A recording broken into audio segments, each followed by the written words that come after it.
Come join me, Asajj Ventress, and the fellas on Rule the Galaxy.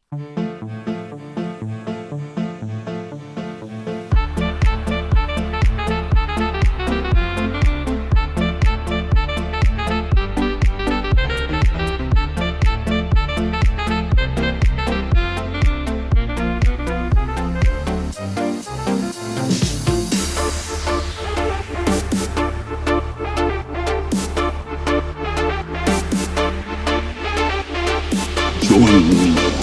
Together we can rule the galaxy far from sun.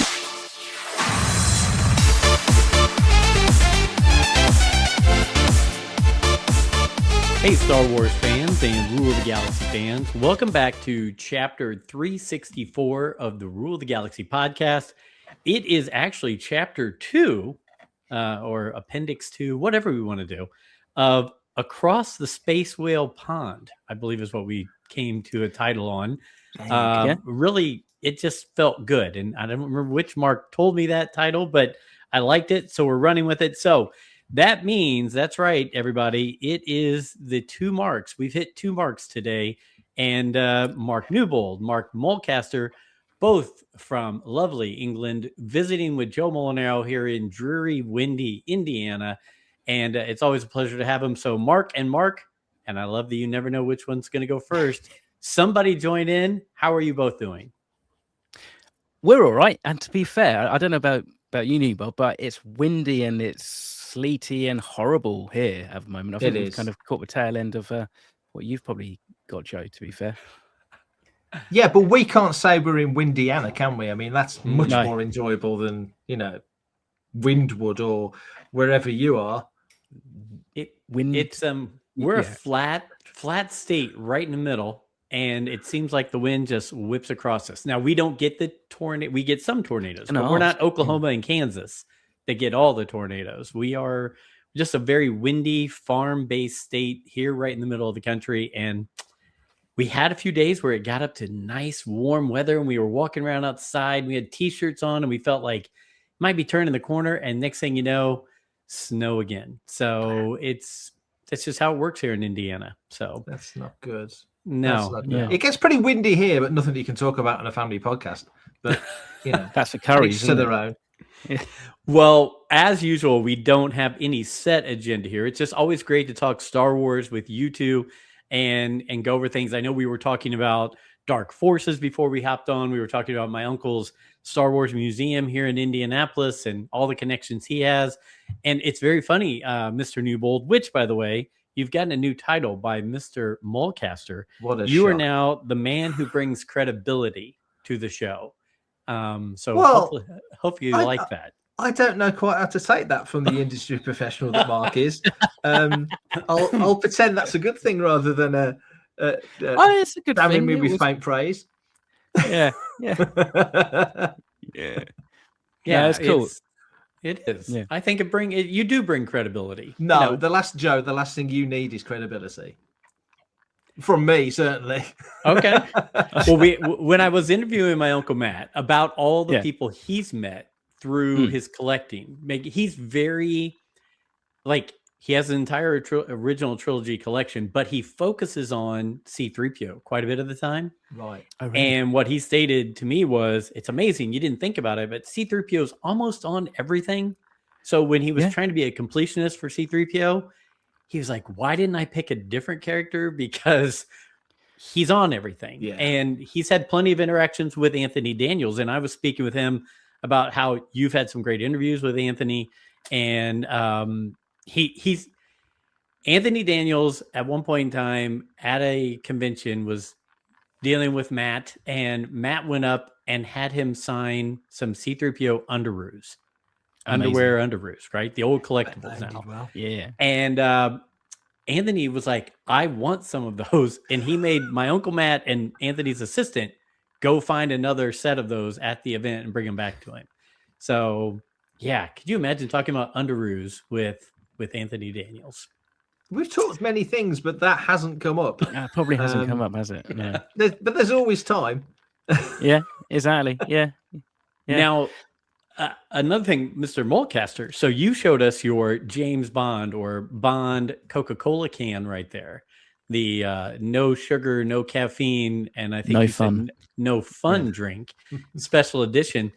Did you guys get the Coca-Cola cans with all of the Star Wars characters here? No. And I think did we chat about that? We did. They'd got a Premier League promotion on. That's the reason why we never got it. What it was. Yeah. Okay. Yeah. It was. Yeah. That's the thing, isn't it? Is timing. I mean, funnily enough, we were at Echo Live on last weekend, which is kind of like the preeminent kind of vintage kind of Stars Collectors Fair or event, really. And I did see a couple of people kind of selling a few of them, so they've kind of made their way over and stuff, and but yeah, they never appeared in the shops or anything. So it's normally when people go out to the States, pick them up and what have you.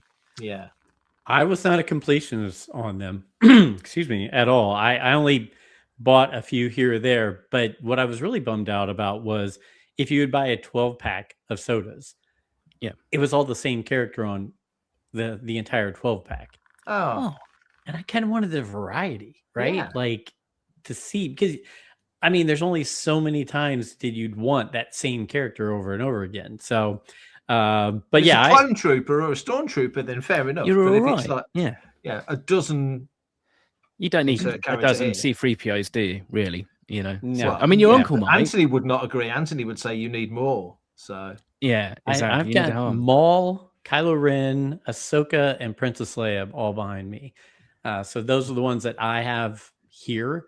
But I know people who went hog wild and bought case after case, and they have all of them. So I couldn't bring myself to do it. It wasn't like the days of Phantom Menace where you were going, to here, Taco Bell, Kentucky Fried Chicken, places like that. That you wanted to get all of it, right? Yeah. Pizza Hut, I think. I don't remember, right. But yeah, I'm at an age now where I'm like, if I pick some up, I pick them up, but I'm not going to go crazy trying to trace those down. But your Coke can, Mark, really, it kind of reminded me of that. So I wanted to see if you guys had those as well. Yeah, no, we didn't. But we have just started seeing Mando and Grogu cereal boxes in the supermarket. Really? Yeah. So that's kind of cool. But which is nice because I love a good cereal tie-in. You know, and crisp packets. Yes, I got a 6-pack of What's-Its today, which are a bit like Cheetos, but smaller and not as full of stuff. They're very nice. And so, sorry to be polite. And but the bag, the outer bag, has got the Mando and Grogu stuff at the top. The inner bags are just regular bags of What's-Its, which is really disappointing. So I'm going to have to eat them now. Is there a giveaway or competition or There's a QR code on the back and you can enter and win whatever. I've not looked at the details yet. The bag's already upstairs. That's terrible. I only bought them an hour ago. The crisps are still in the kitchen, just to say, but the bag's upstairs. I'll have to have a look at that. Yeah, when I moved in to Karen's place, one of the sacrifices I made was I had 2 big drawers, you can't see how big I'm gesturing, but like, big kind of like chest of drawer size. And it was all full of Star Wars food, all unopened packets of stuff going back to like 97. I flattened all the Lopez with your food stuff. Yeah, it was one of those things, because I guess I was at that age where I was kind of learning to collect. And at the same time, all this stuff was coming out from like special edition and all that. And so, I had all these packets and I was like, I wonder what 20-odd-year-old pickled onion Monster Munch tastes like. Really? What, you kept the sweet? You kept the crisps? Yeah, so I would I'd keep the whole packets unopened. Wow. So and so I opened this stuff up and I was like, not good. No. But I mean, I'm amazed you're still here. Wow. Yeah. I mean, one was enough. One was enough to try. The only thing I think I kept, and I don't even know where it's gone, but I brought the first time I went to Star Tours in MGM back in like 94, 95.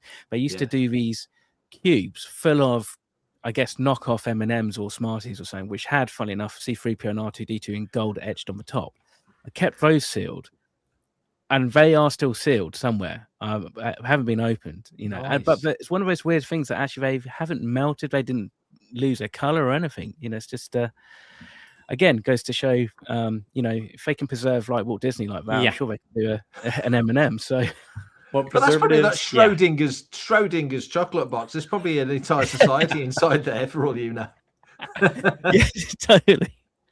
Well, I can't imagine. My Uncle Matt said he has a friend who that's all he collects is Star Wars food stuff, Star Wars food containers. Yeah. That's his entire collection, and he's been doing it since the Wayback Machine, right? Like even before the 90s, way back when it was very odd to collect anything like that at all. And he said that's it. That's his whole collection. And it reminded me of the story that, and listeners, sorry, but it reminded me of the story that Steve Sansweet told me where he was in England, I think for one of the celebrations, and there were packages of chicken. Packaged chicken that had Star Wars logos on them. Bernard Matthews, I'm sure it was Bernard Matthews did a chicken promotion, like a Star Wars promotion. Yeah. He said that he was very scared what the maid would think at the hotel the next day when 8 chickens were in the trash bin because he had sliced them out and kept the packaging. And the smell, I can only imagine leaving raw chicken in the waste basket. Unless he's leaving a healthy tip with that.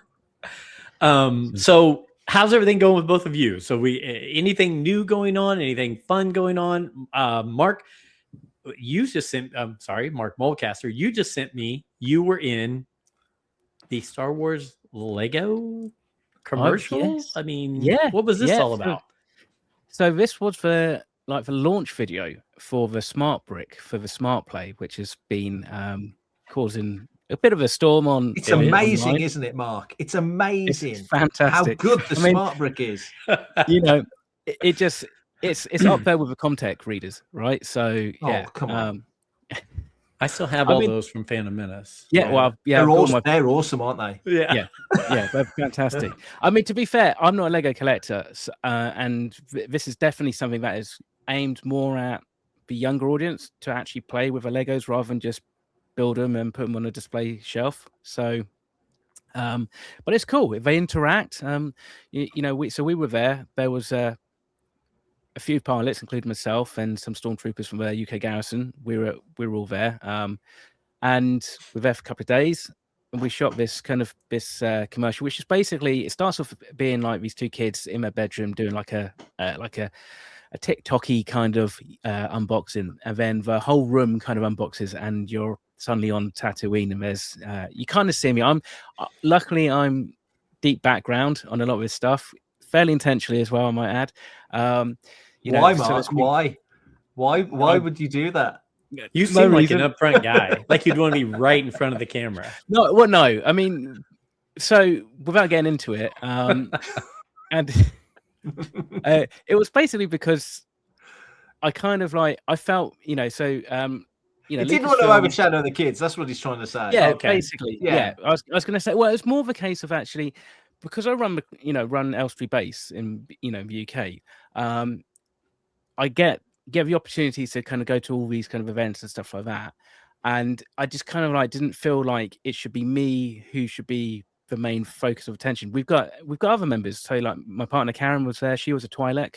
It's really recognizable. Like she really, I saw that. Yeah. So, and the thing is, what's amazing is that was all her own makeup. All the costumes that we were wearing are our own costumes. So they're all the Rebel Legion cleared ones, which is one reason why Lucasfilm comes to us, right? Because they know that if they ask, you know, there's any spare X-Wing pilots, we're going to fit right in. Sure. So this kind of thing happened, and I was there. I spent like a day and a half basically on my knees in Tatooine sand, which was kind of a little bit wet actually, which is kind of quite disappointing, and also really orange. And so I don't necessarily know if it's Tatooine, but I think the backdrop had twin suns, so I think it's meant to, you know, is that well spotted, that man. So then I went up and down a ladder like 20 times trying not to trip over my X-Wing harness, which is no mean feat when you've got, and literally I was like deep background. So this ladder is right at the back of this kind of in between 2 kind of sets. So the whole kind of premise was, the kids run out onto Tatooine, and you think, oh, they're now in Star Wars. They've been transported to Star Wars through this playset. But actually, no, they've kind of been transported to a film studio, and Star Wars is being created, which is kind of a fun play. But then if you notice, I mean, it's a 3.5 minute long video. There's all these little Easter eggs. So you've got the boom guy from the original trilogy. So they cast somebody to wear pink shorts and a white t-shirt holding a boom for like 2 days. That's a deep cut. That is a deep cut. It really was. I mean, to be fair, they were asking also for a Wilro as well, but the thing is, like, a lot of the Wilro hoods in the costume clubs are kind of a little bit more on the kind of like spoofy joke side. So they have big afros, and over here in the UK they all look like was it a sketch from the Fast Show, isn't it? Fast Show, yeah, exactly. Yeah. So The big Scouser, Scousers and stuff. So that that seemed to kind of go away, but so that was what we did, and then we kind of all gather around this play set and kind of cheer. Like, the good guys are cheering on. I think it's a little girl who's kind of fighting as Luke, and then we had stormtroopers who were cheering on Darth Vader and that. So yeah, it was a fun experience, and nice for me anyway to be like completely the opposite side of the camera. I mean, I've been on so many sets, but never in that capacity. So fantastic. Yeah. It was really cool, and I'm glad you shared it with me. I just shared it with all the guys in Rule of the Galaxy. I was like, guys, because I mean, I haven't seen that before. I would have thought I would have seen it, but I'm guessing is it a UK only or no. So the funny thing is, my partner's eldest was out in Poland, and he sent a screen. Literally, the second photo that he sent us for his whole trip, but he goes to Poland. He's in his hotel room, and this Lego ad's on TV. But the thing is, like I said, it's 3.5 minutes long, so for TV time, it's going to be cut down. And I think he must have seen like a cut down, which probably is more likely to be focused on the throne room scene at the end, which is, a little bit more kind of, product focused rather than story. But this was shown at the initial launch of the actual thing, and then obviously it's gone online and stuff. So I'm sure it will probably make its way over. But then again, it'll be on, like, I guess, kids channels, won't it? It's not likely to be shown before FBI or House of the Dragon. So right. No, it's very cool. I'm so glad you shared it with me, because, like I said, I'd not seen it, and it was cool to see your part of it, but it was also cool to see, like you said, all the little things they did put into it. You can tell there was some effort made on it. It wasn't just thrown together. So no, it was kind of bonkers. It was kind of surreal. I mean, you get to go on sets and stuff like that, and you always can go, oh, wow. But then when you're actually interacting with a life-size A-wing, it's just like, that's pretty cool. And that thing is solid as well. That was the thing. You could tell the guys who were like into props and sets and stuff, because we're all kind of walking around and like knocking on stuff to see, what it's made of. Did you ask what happens with it? I mean, that's surely something that the Legion should be taking home. So can we keep it? Yeah. Well, so I mean, hopefully this isn't me talking outside of school, but a lot of that stuff was from Pinewood, was from some various productions. I think they had like a Rogue One, like Rebel rifle, which I think might have been Last Jedi. It was ridiculously big. I mean, they had this one extra who was who just walking through this one setup, and they're like, oh, can we not give him a blaster? So they gave him his blaster, which was about 5 foot long, and he could hardly hold it up because it was so big. And you have these kids running around trying to kind of like weave in and out of like costumes and stuff. So that was in like 2 takes, and then that went away because they're just like, yeah, that's not going to work. But yeah, loads of stuff, loads of props that were kind of either screen adjacent or like production used and stuff like that. So which in itself is a real treat. So can't really complain. Very cool. Yeah. No, it's awesome. Again, going back to my Uncle Matt, we both sat there and kind of pinched ourselves in our conversation that we had, because he's met so many people in the collecting side of the world, which then are adjacent to the people who are really in Star Wars, but there's crossover, right? Like, again, he's big into collecting C-3PO, which then transferred over to Anthony Daniels, but then other collectors were into other things. And so there was times like he just went on a tour with some friends of Lucasfilm Ranch, or the studio there. And so he was able to do that through this collecting group. And I'm sitting there thinking, I've spoken to all these people related to, involved with, or had interactions with Star Wars. And the funny thing we talked about was we were both 6 at the same time. He's my dad's youngest brother. I'm, my dad's oldest son, but we were born at the same time. And we grew up together, both Star Wars fanatics. Neither one thought that we'd have any interaction or grow up and do anything related to Star Wars. And here we both were in our early 50s. He's got a museum. He's traveled the world. He was at Japan Celebration. I've gone to celebrations. I've interviewed people who are really, on the set and, actors or whatever. And we looked at each other and we were like, is it weird? I mean, something that when we were 6, here we still are. We still have this interaction. So it's really cool that they took that seriously, and that it's wild to sit there and pinch ourselves and think we're like this. So yeah. Anyway, sorry, just went down reminiscent lane there. Can I just ask, actually, Joe? Yeah, so your uncle, he's got a Focus for C-3PO. Has he got that Sigma sellotape dispenser? The one where basically, does he? What a legend! You'll see it in the video. Yeah, it really. I mean, I've scanned through some of that video. I started watching it, and it's fantastic. And also, like, from I don't know about you, Mark, but whenever I go and see people's collections, like when we went round to Vince Abbott's and saw his fantastic collection, everything's always dust free, and I'm just like, how do people keep stuff? I know. I know. It's the bane of my life. I mean, my stuff's on the top floor, so it's not as dusty up there. And every now and again, I'll move things around because you're always rejigging and shifting things around. And so at the moment, I'm on a bit of a run with, we were talking about earlier, vintage video games. So I'm sort of now, I've run out of space on the shelf. I'm starting to think, oh, what am I going to do now? I've got to run out of room, and moving things around. And all of a sudden, I run my finger along, this isn't good. So yeah, and once you start, that's it, isn't it? Once you start, it's like, oh no. Yeah. So yeah. It's normally my collection gets a dust just before the kind of a big annual barbecue in like July, August, before people come around, because you know how it is. People tend to gravitate around the collection rooms and stuff, like in these kind of socials. Now, I was desperate to try and get the sellotape dispenser, but it is quite pricey these days. Like it's quite worthwhile. However, if you want a bit of camp C-3PO-ness, then in a similar kind of vein, I've got this Sigma loose change tray. Which is kind of like it's. I think it's pretty much just episode of Droids you never knew you needed. It's a little provocative C-3PO. It's just like relaxed. It's kind of like. Does everybody put their keys on this like at the start of a party or something? That's the R2D2 fruit bowl. Don't get it mixed up. Yeah, gets a bit fruity around about 9 o'clock. Yeah. Well, you know what?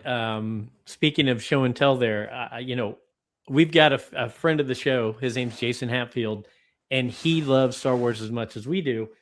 But he does all his Star Wars puzzles. Okay. And now when he's done with them, he brings them to me. And I've got to set up some process where I start giving these away, because here's one tub. Oh, wow. Of all puzzles. Here is, for YouTube people, you will love this. Here's another tub of just Star Wars puzzles.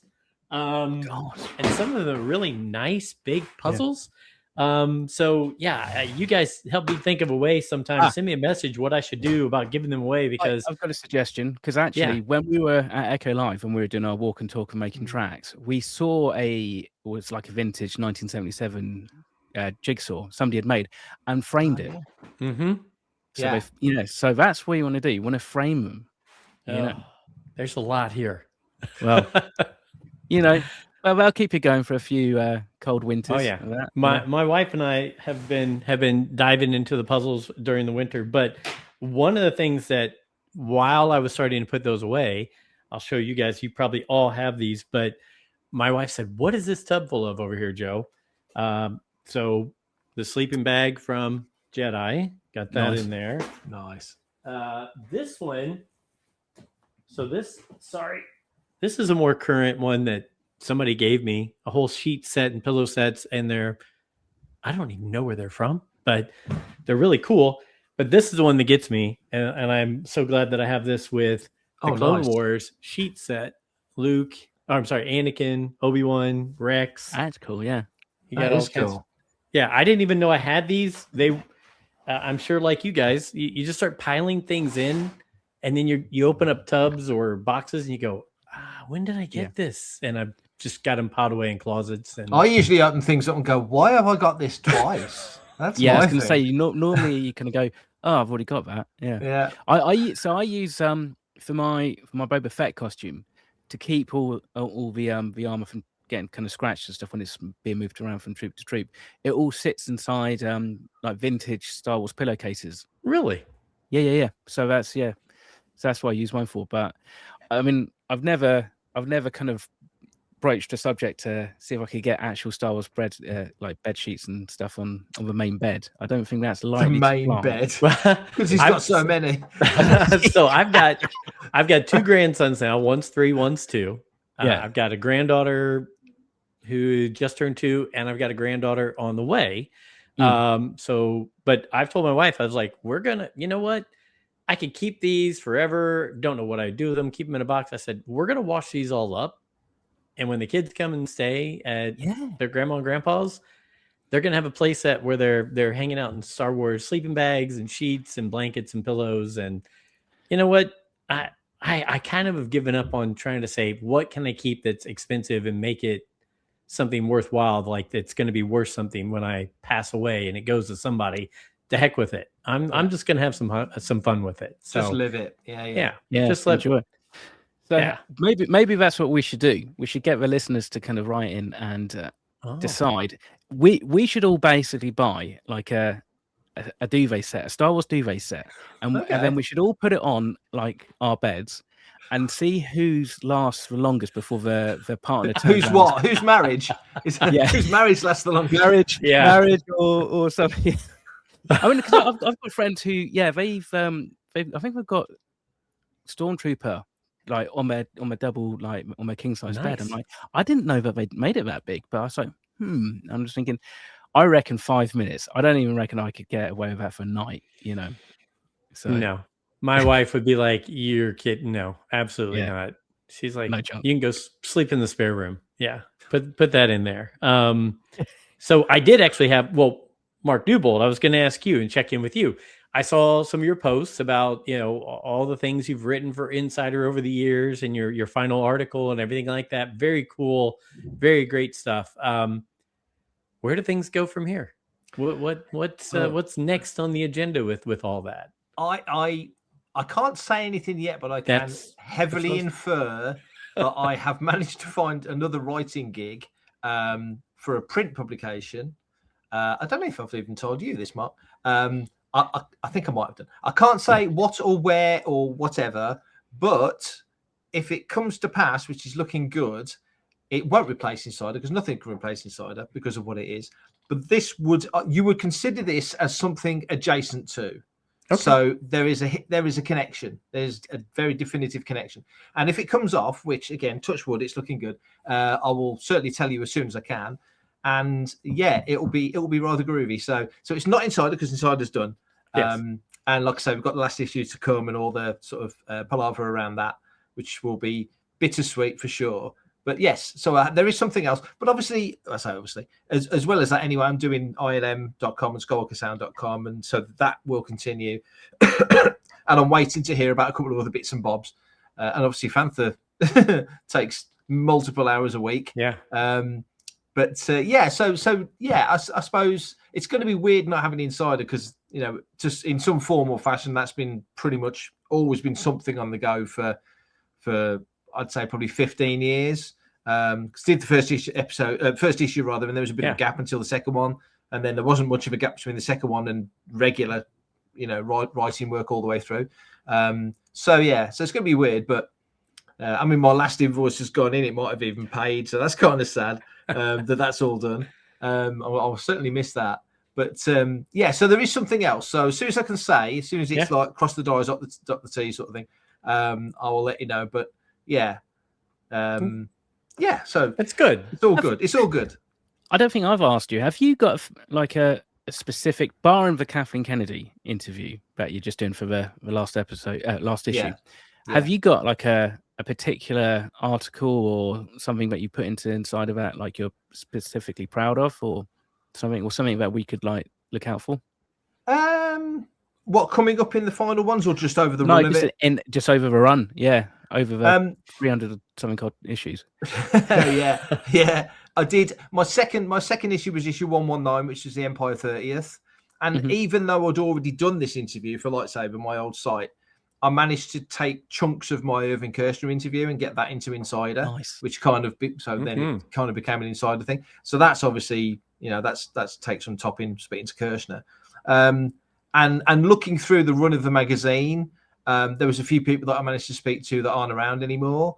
And also I did some of the stuff in Launchpad at the beginning of the magazine. So when certain people passed, I'd write, not an obituary, but I'd write a little piece about them in memoriam. And also, weirdly, not that it's like a great thing that I did, but where they announced that Rick McCullum was leaving Lucasfilm, they actually put that out there officially, was in Insider, and I wrote the piece, which was kind of nice because I'd interviewed him back in the day when I was doing Lightsabers, like 20 years ago now. But yeah, in articles, the one that, I don't know, somebody asked me this on a podcast the other day, and the one that came to mind initially was I interviewed Suneo Sander, the artist, who's a phenomenal artist and a wonderful man. But his English isn't fantastic. So hope I'm not speaking out of turn, but the way he wrote when we did the interview, this was an email-based interview. So we'd met and we'd spoken, we'd set it all up, probably at a celebration or somewhere. But the correspondence was via email. When I got all the replies back, it needed some sort of jigging around to make it work. I'm trying to be as polite as possible without throwing him under the bus, because he's a lovely guy. I was really pleased with how that came out in the end, because even when I read it back myself, it still sounded like him, if that makes sense. So that was a kind of a bit of an exercise. So it was nice to be able to make that one work. But I think I was the last. I think that my interview with Peter May, the issue with Insider came out the day he passed, which is kind of crazy. And there was an interview with him in there. So I don't know, not that it matters, but it was probably certainly one of the last interviews he did. But yeah, there's a few that sort of stick out. This one, though, I did one that was about the merchandise of Phantom Menace, and I didn't do many collecting pieces because back in the day I was with Jedi News, and James did a lot of the collecting stuff. James Burns did a lot of the collecting stuff, and I got involved in that to a certain degree at the back end of that. And then, so collecting stuff wasn't my thing, but I got asked to do a piece about the merchandise of Phantom Menace, which just takes me back to when you guys were just talking about the Coke cans and the Pepsi stuff, because there was loads of cool merch in and around that, the droid, I forget the name of the vehicle that drops the droids off. The droid tank. The droid tank, and you could fill that with cans, and I've got one up there somewhere full of cans, and the gold Yoda cans and stuff like that. So that was neat doing that, and the Walker's Crisp sticky tongue Jar Jar thing, which again is nuts. There's a couple of variants of that. Yeah, so there was. I mean, I've got the pink and the white one. Yeah, they're the two I've got, and I think there's another one. I'm sure there's one on a card back and one in a bag. Actually, I've got two that are on card backs. Both mine on card backs. Oh right, okay. Well, one of mine's in the bag, and the other one, Oh no, that's a chase, isn't it? Isn't it? Joe, did you get those over? No, I don't think so. Wouldn't have done, no. I suppose he wouldn't. Well, no, because like Walker's is Lay's. We have Frito Lay's in the States, don't you? Yeah, it's like the equivalent. Yeah, I don't remember that anyway. I mean, we had a million things, but I don't remember that. So somebody will probably listen to this and go, "Yes, we had it, Joe. You missed it. You were too busy paying your mortgage and chasing 3 little kids. You didn't take time to go find that stuff." So. And we're chasing slightly offensive sticky tongue Jar Jar Binkses. So who got their priorities right there, Joe? Yeah. Well, I don't know. Everybody's priorities are their own. That's fine. You guys, I joked with my uncle again, going back to that. I was like, because he didn't have any kids and I had 3. And I told him, I said, when it came to the 90s, you said, I'm going to go build a Star Wars collection. And I said, I'm got to go work, because if I don't, my kids won't eat. And that's pretty much where I went. So, that is kind of wild to think about all that stuff. And one of the things that I love is behind me, I have a handful of insiders that I just collected, grabbed throughout the years. But one of my ones that I'll always keep is, I think what's got you in it, it's got Adam Bray in it, and it's got Vanessa Marshall in it. And I can't remember, I have to look if you interviewed Adam Bray or you interviewed Vanessa Marshall, but Adam Bray might have interviewed somebody else. You interviewed Vanessa Marshall, but it's all in there. And I'm like, I've interacted with all these people, and they're in this one magazine right here behind me. So I used to run a section of the site or the web of the magazine. I ran two actually, or oversaw two: Red 5 and My Star Wars. Bonnie Burton used to do them before me, and she moved out of Lucasfilm, and I sort of inherited those from her. And I know that Adam, I certainly spoke to Adam for, I think it was Red 5, which was like the 5 questions. What's your favourite this? What's your favourite that? Whereas My Star Wars was like a mini interview thing. And they both kind of got retired a few years ago because they'd been going forever. And I understand it was a bit repetitive, to be fair. But they were a lot of fun because, you could just knock those around in no time. And yes, certainly, I definitely spoke to Adam. I don't know if I spoke to Vanessa in the magazine. We spoke outside of it, but I could be wrong. Now, I think it was you and Adam interacting, and then there was a layout all about Vanessa being Hera in there as well. So I'll bring some actual Star Wars stuff into this. One, I was just reading the article about the Reign of the Empire, the second book, Edge of the Abyss, coming out, I think, September. Yeah. I really enjoyed the first book. What was the Mask or no? Mask of Fear, was it? Mask of Fear, I believe. Yeah. That one was really good, mostly on Bail Organa and Mon Mothma and a few other new characters. But I was reading that Luthen and Clea are going to be involved in this book from Andor, which two of the best new characters that have been brought out, in this. So very, very cool. I'm excited about that book. I've moved away from, I used to read every single book as soon as it came out. And now it's like, well, I'm going to have to pick and choose.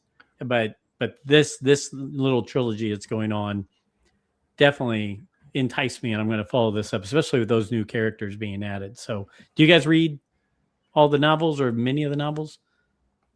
I audiobook them. What I tend to do is just because I've got like a 3.5, 4 hour commute most days. I mean, I know Mark's in the car as much, if not more than me, but he normally has like Copilot. But yeah,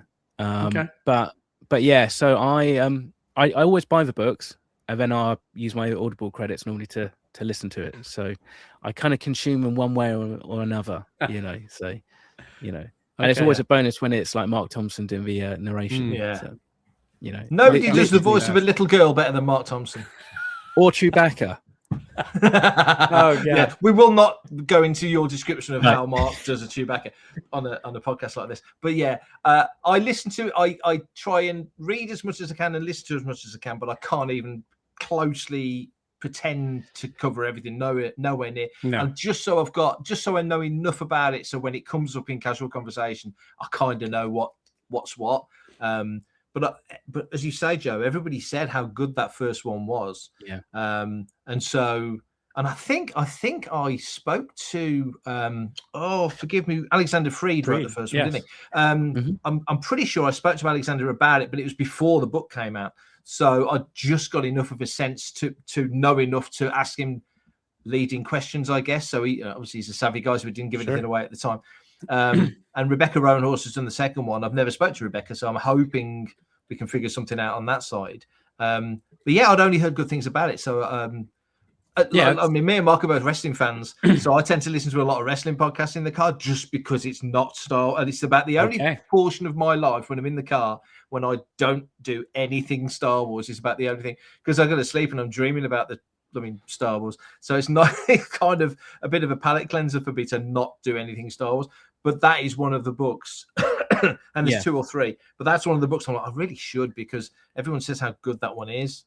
And actually, to be fair, I think if memory serves correctly, Rebecca Roanhorse did the Resistance book, which was I think the only kind of real adult novel between Last Jedi and The Rise of Skywalker, and that was pretty good.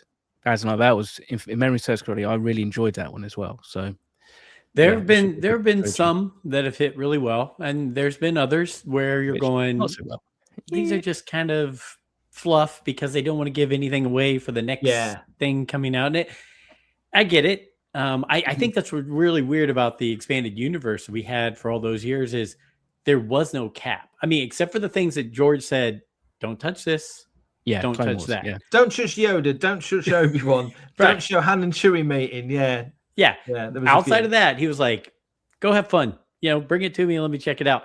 And I think that's what allowed the stories to sometimes really expand and do well is you weren't thinking, well, we can't really release too much because of the next movie coming out or the next story or what have you. So, but yeah, I'm excited for that one. That one looks good. I was going to ask you guys, I saw that Jon Favreau said we're going to like the name of the next Imperial leader, warlord, whatever, that he was in Mando in when they did the Shadow Council there. That's right. Yeah.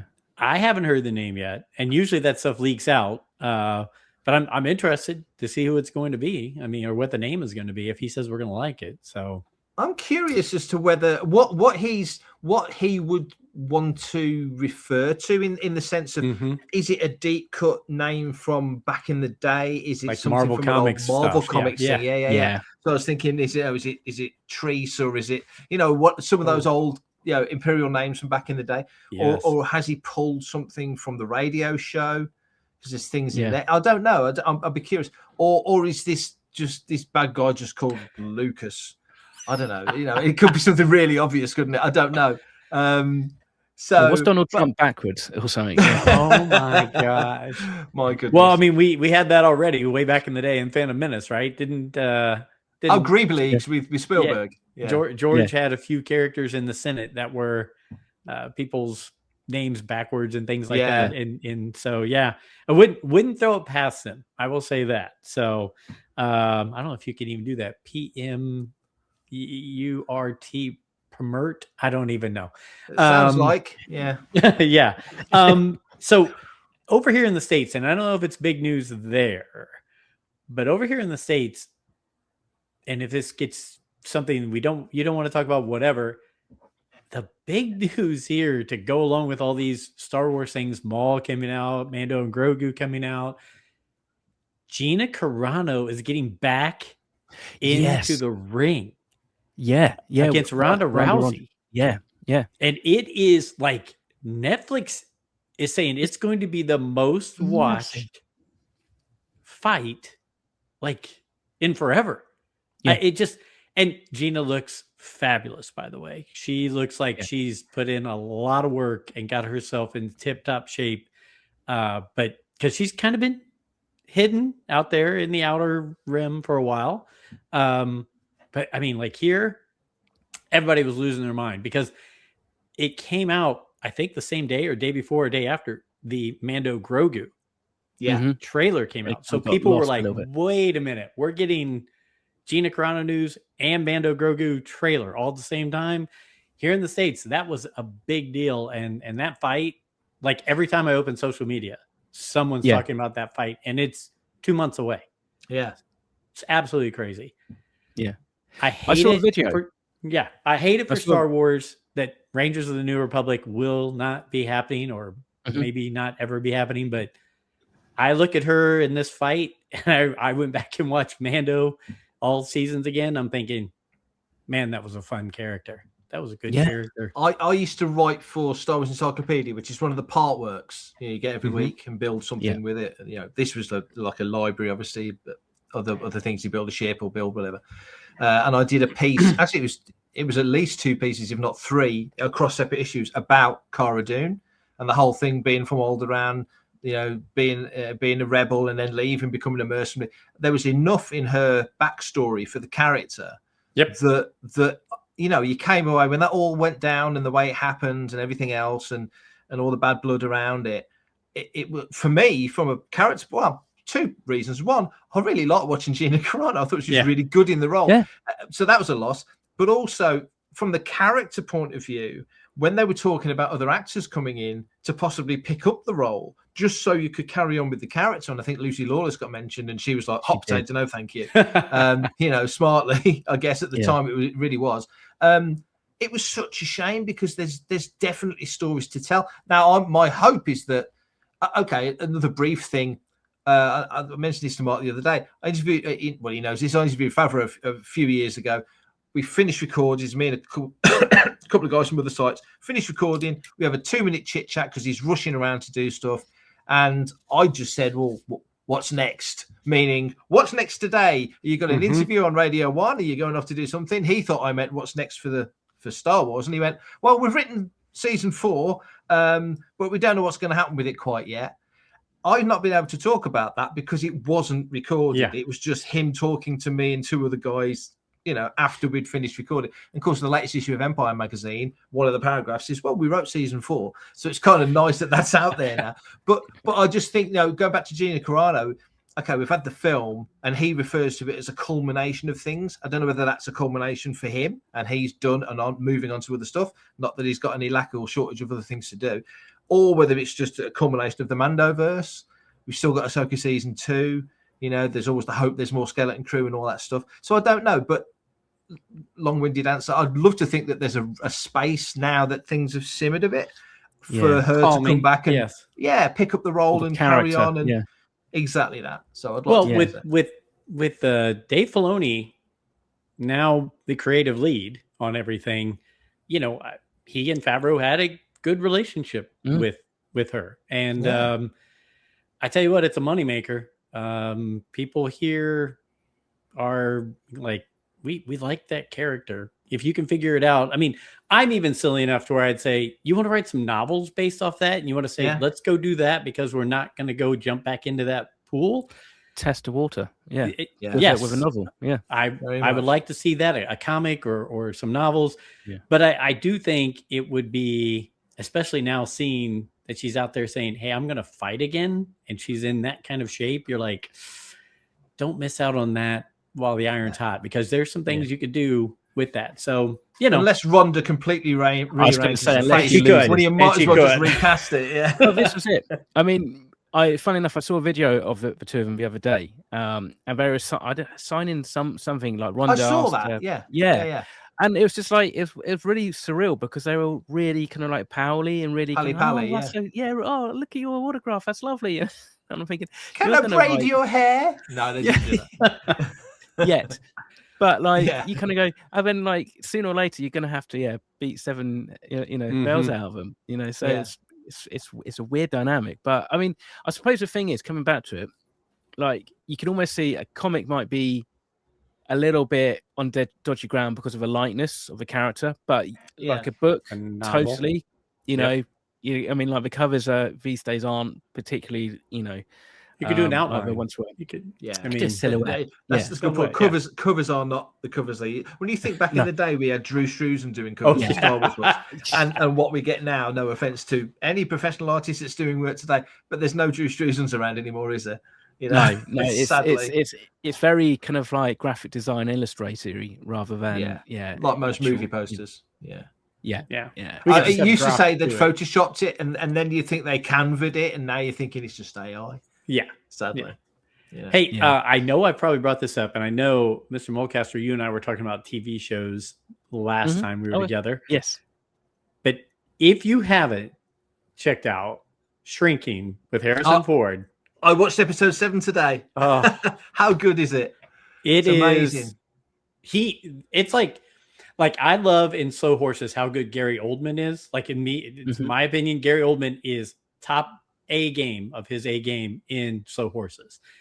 Harrison Ford, for all the things he's been in, this might be like true award-winning performances. He's that fantastic. This for Ford, to me, this for Harrison Ford is what Boston Legal did for Shatner. When you saw him as Denny Crane, you kind of forgot he was Captain Kirk. He was so good as Denny Crane. This is the same. So I totally agree. Yeah, that show just gets me. I mean, my gosh. Another one last kind of Star Wars thing, and then we'll banter around some outside or peripheral things. What's this non-Star Wars thing you speak of? Well, okay, side Star Wars things. Star Wars adjacent. Star Wars adjacent. I can do that. But the first thing, I love the Rebel show they do. Vanessa and Taylor and I'm blanking. Pod Rebellion. Yeah. Yes. Yeah. But listening to the episode the other day, and they were talking about the one where Maul came back in and started playing mental games with Ezra. And they mentioned the voice of the planet on Malachor, or the temple on Malachor.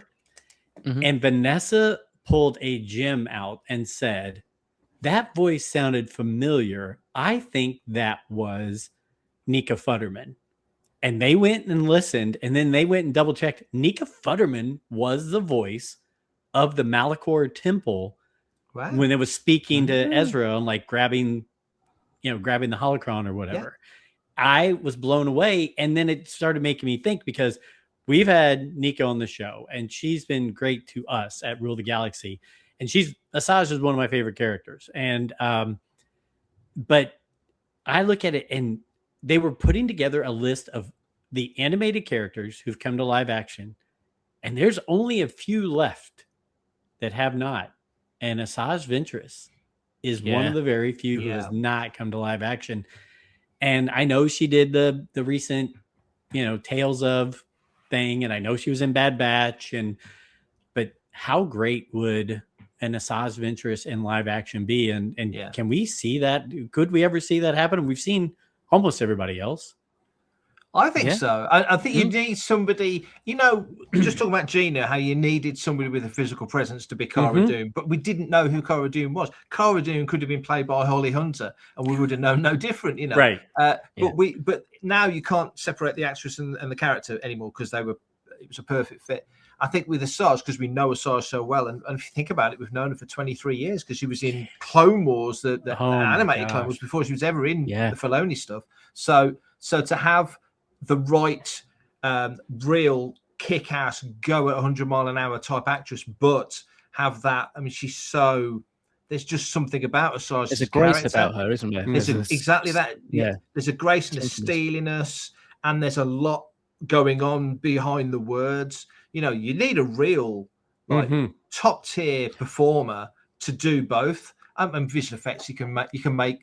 Blimey, you could make Candice Bergman look like a ninja if you wanted to, going back to shrinking. But there's things that you could do that they've got to find the right performer for that. So but I can't think who. Cynthia Erivo got mentioned the other day, and I think they purely mentioned her because she's bald. So a bit more to it than that, Anna Taylor-Joy. That's who I've been seeing a lot online. It's a good shout. Yes, I did see something of her. Yeah, that's right. Yeah, that would. Yeah. She's got she says a lot without totally, and she's one of those actresses. I mean, was it Queen's Gambit, the chess thing on Netflix? Yes, she was brilliant in that. But there was moments where she's not saying a word, but there's so much going on. So she would be a good shout. No, I agree. She's one of the ones that I like to meet. I have a small collection of some Asajj stuff back here, just like Timothy Zahn signing all the Thrawn stuff up there. If I could meet Nika and say, you mind throwing your signature on this Asajj here real quick? Because again, she's been sweet to us. So, and I just like, when we did the interview with her years back before Bad Batch came out, with her in it, she let us know she was going to be in more Star Wars stuff. But she's like, I don't think I'm supposed to say that. And we were like, no, don't get yourself in trouble, don't. But then we went into the whole story of how she was the girl in Pretty Fly for a White Guy by Offspring. No way. I was she's the background singer of that. I was listening to Offspring on Amazon Music earlier today. How mad? She's the Give It To Me Baby girl in that song. That's her. That is nuts. Yeah. That is nuts. We freaked out. She was talking to us about it. And we were sitting there like, what are we hearing? Right? What is this? But it's all over social. It's been on social media recently. And every time I see it, I'm like, she said that on our show. Yeah. That we talked to her about that. Is awesome. Had no idea. She just had a friend who was friends with them. And they said, we need some background people. And she said, I'll do it. And nice. Before she was. What next? Steve Bloom was the guy that goes, "Oh, no, that's tres." What's going on? Fantastic! I love that. So again, Star Wars adjacent. Project Hail Mary. I have not read the book, but I cannot wait to see the movie. And I was in the airport the other day. I was flying around for meetings. And I was in the bookstore in there, and there was a book, and I was like, should I just buy it and try to read it before I go see the movie? And they're like, no, I kind of want to be surprised. But the lady who worked in there, I think she said it's the same guy who wrote The Martian. It is Andy Weir, yeah. Yeah. And I love The Martian. I mean, that's one of my faves. So I'm really pumped about that, and getting Ryan Gosling, seeing this, and then hopefully it'll keep that carryover going to next year, where the people who see this are going to be like, I can see him in this kind of a movie, right? A science fiction kind of a movie now. So are you guys planning on seeing that? Is it on your agenda? Because it looks great. Looks fun to me. Yeah, it looks really fun. Yeah. And was it a little rock kind of creature or something? Yeah, which is it's from High Republic, actually. That's the start of High Republic. Geode, Baby Geode, is it? Yeah. I was lucky enough. I did some stuff for go back to Insider briefly. I did some stuff for Insider last year, speaking to Scanlon and some of the guys from the Creature Shop. They were filming Hail Mary whilst I was at the Creature Shop, so they actually had some of the armatures that would become Rocky in the workshop that they were working on. So I see this thing, but there's no frame of reference for what it is. Yeah. But now I've seen Rocky, I know what I'd kind of seen before. It was the sort of the metallic bit that they put all the skin and stuff on. So that was very, very cool. But I like I say, with him turning up in Starfighter and all that, everyone seems buzzed. Everybody, I mean, Mark speaks to folks as well. Everybody who spoke to that's worked on Starfighter were like, oh yeah, this is going to be pretty special. They've got a real good feel for it. I'm excited. I mean, Hail Mary, it just looks great. Martian was a brilliant film. Everyone seems to say all the early reviews for this have been, I think Empire gave it 4 out of 5. And, you know, all the right people are saying this is a real great feel-good film. And the thing I loved about The Martian, actually, it's probably one of my very, very favorite Ridley Scott films. You know, I mean, you've got to go a long way back to 40 plus years to like Blade Runner, Alien, and back that far. And Gladiator, even that's sort of 25 years ago plus now. Modern, I mean, The Martian was 2014, 15, so even that's 10 years ago. But, you know, such a great film and so rewatchable. I think the word on this is very, very good. So as you say, at a great point, I think if people are receptive, I know we did Blade Runner 2049, but, you know, if they're receptive to him in this, thinking of him out in space doing whatever, then, like you say, when we get through to the 50th, I mean, next year is going to be nuts anyway. We all know this with Celebration, Star Wars re-release in IMAX, and it's going to be bonkers. So if we aren't busy enough now, it's going to be nuts next year. So him coming in and being our leading man for that film, it's like, this film could really tee that up even more. So hopefully it does really well. I got to imagine over the next few weeks when he's out interviewing about this, there's going to be a lot of questions about Starfighter wrapped in. Well, he was on the One Show, which is a big show here in the UK. Yeah. And he never mentioned Star Wars once. He literally only talked about Hail Mary. Yeah. And I get it. I would imagine the PR people would go, don't talk about Star Wars. That's a tight briefing, isn't it? Right. Yeah. It totally is. The conversation will just be Star Wars because everybody loves Star Wars. So let's not go there. Let's just talk about this and maybe at the back end of the tour. But also, from you know, watching that One Show interview, Project Hail Mary is kind of like a passion project. It's taken him like 6 years or something to get off the ground. So he probably doesn't even want to talk about Starfighter. He wants to talk about the film that he's spent working on for 6 years, as opposed to the film that I think he probably only spent a few months at Pinewood filming. It was about 8 weeks he was on Starfighter. Yeah. I don't think. Exactly. I don't know. I don't think they'll be able to get him back for pickups if they wanted to. I don't think he's available. He's Mr. Busy right now. I mean, but Brian Cox was on with him, the science Brian Cox, not the actor Brian Cox, and he was fangirling over Brian Cox, wasn't he? Which was kind of cool. Yeah, so it was quite funny. It was yeah. It was good interview, Matt. So it was. So Maul is around the corner, all of just a few weeks away, correct? Yeah. What was it back? Pretty much 4 weeks away, yeah. How are we feeling? Are we getting? I mean, I'm super excited about it. Maul is there's a lot of people, you know, in my group that are like, you know, I'm kind of done with Maul. He's died again. He pops up in Solo, and I'm like, but he's such a cool character that I'm okay with getting more depth on that character. And I think it's right in that meaty area, right between Bad Batch and Solo, right? That's where it's taking place. So it's him when he builds his criminal empire. So it feels like it could be. I mean, I read the Shadow of Maul, the first part of the spin-off comic thing, and that was ace because Maul's, it turns up in the last page. It's all about the world. Janix, I think it was called, and Brandon Lawson, the cop, and Two Boots, which is the droid that Richard Ayoade is voicing. So all of that is like setting it all up. And it was really good. It was like, it's one of these, a bit like, remember Dayu in Kenobi, it was all neon, like a neon city. It's like that, but grimier. but you can see from the way it's drawn, they've clearly designed this place out. So it just felt like obviously they're working off what's in the show as well, let's not forget. But it just felt like it was really well thought through, and they're giving you a real sense of what this cop's about, because clearly he's the main protagonist. And it's a rough and ready world. And I liked it. I really liked it. So I'm very hopeful. And finally, Sam Witwer gets his leading role. Well, finally, since Force Unleashed, he gets that leading role again, which is brilliant. Yep, I'm excited. Look, to have constant content coming is great. I mean, we're on a roll here where we're going to have two straight months of Star Wars content. So new shows, new movie, feels good to be alive. I have, as usual, monopolized because I'm trying to be that host bouncing off you guys.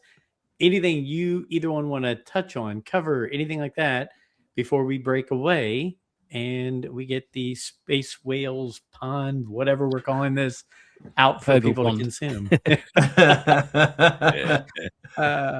What you got going on, Mark? Well, besides being in commercials or TV things, being a star. Not Star Wars adjacent, but I'm heading to Greece next week on a little tour with a band for a few nights. Yeah, doing Good 3 for gigs. You. Yeah, for the 40th part of the 40th anniversary Son of Odin tour, which we're doing this year. So, and which does include New York in September. Wow. Okay. Yeah. So, New but apparently York, I'm not supposed to talk about New York. But it's all right because I don't think the manager's gonna be listening or watching to us. You're fine. It's fine. Yeah, you're good. But Greece, that's pretty cool. I've not been there. I'm sure you will enjoy it. I've been a couple of times. The Greeks are always very hospitable, and they bend over backwards. Like last time, they closed the whole restaurant for us, for an evening. So, cool. That was kind of cool. And you'll get to break some plates and eat lamb. So isn't that what they do? They dance, they break plates, and that was the one thing we didn't do. We didn't break any plates. No. Okay. So maybe they probably wouldn't be closing the restaurant, or they'd have to if we broke all the plates. All righty, that sounds good. Well, good luck, good safe travels on that. By the way, thank you. Hope it goes well, and you come back with stories about Greece and how wonderful it is there. Mr. Newbold, how about you? Anything on the agenda? And before I do hop into this, I know we talked about the Rebels cast is coming to London or MCM wherever. London. Yeah, MCM London. Are you going? Are you both attending anything with that? I'm planning on going. I can't think which day I was going to go now. I'm certainly seeing you in Birmingham because I'm going to try and come on the Saturday. We're doing MegaCon at the end of this month. Yeah. So, and I'm just going to actually have a look because MCM London's it's normally the last weekend of May, isn't it? It's like the May, back end of May. Yeah. I mean, It's the Clone Wars cast coming though, isn't it? It's not the Rebels cast. It's Clone Wars cast, isn't it? It's Clone Wars, because Ashley Eckstein. Matt Lancer. Well, maybe James I was Arnold listening. Taylor. Again, this was just off the Pot of Rebellion. I think Nika Futterman's there. I think Nika's there as well. Oh no! What you're talking about, Joe? I think that they are going to Monopoly. They're going to Liverpool Comic Con. Yeah, Liverpool. Yeah, which is also in May, I think. So we've got so much stuff going on here in the UK. So I did a show at the end of January called Festival of the Force. They've just announced Festival of the Force in August. And they just announced the first guest, Diana Lee Inosanto. So that's the first announcement. I think they've got a ton of guests coming to that because it's a bigger venue. So, and I was for the last 3, and they've told me I'm doing it for this one, but I'll be stage hosting again. So I'm very much looking forward to that. Unless I really put my foot in it between now and then, which could happen. Well, you're on this show, so and I'm doing shows with him, so I've got no chance. But we've got a busy summer. I mean, there's plenty going on, isn't it? We've got Star Wars Fan Fun Day, which is always great fun. If you ever get over to the UK, Joe, that's a show well worth coming over to because it's a joy. It feels like there's something on every week, and then I get into July, and I've got you and me are going to see Maiden, aren't we, in July? We are, in my backyard. Your backyard. Literally, so I'm parking on your drive, and along with about 20 of my friends, I think. I know. And then the week before, I'm actually in the car. And then the week before, I've got 2 nights seeing Metallica at London Stadium. I've got the Friday ticket definitely with a maybe on the Sunday because do the Sunday because Pantera are supporting on the Sunday. I saw Pantera. Was it last February? Oh, you've seen the reunited, the new version? Yeah, with Zakk Wylde and that. Yeah.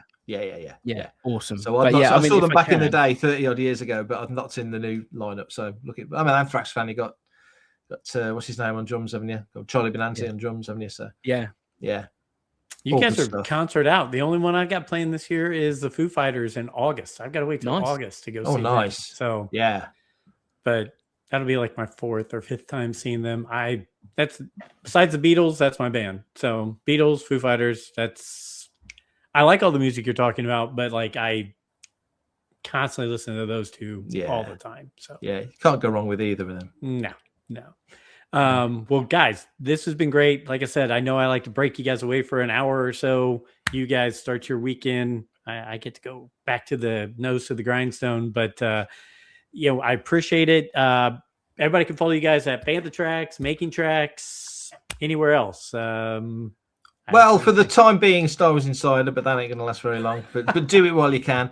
You can subscribe. Actually, it's not a subscription. You can most people wherever they are, I think, can sign in and buy that final issue.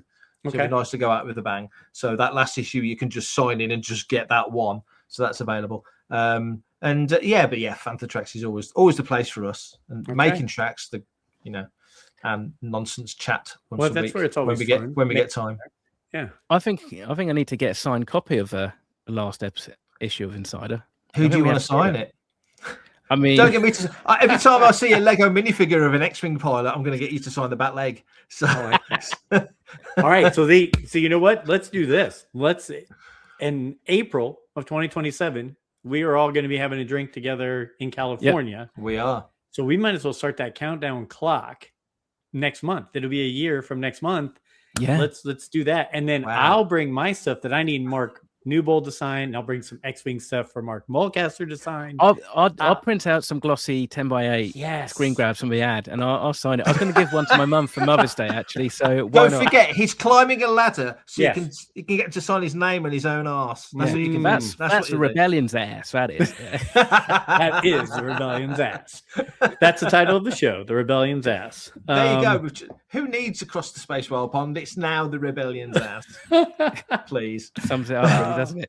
Waiting for the FCC to come on me for all the goofiness in this show.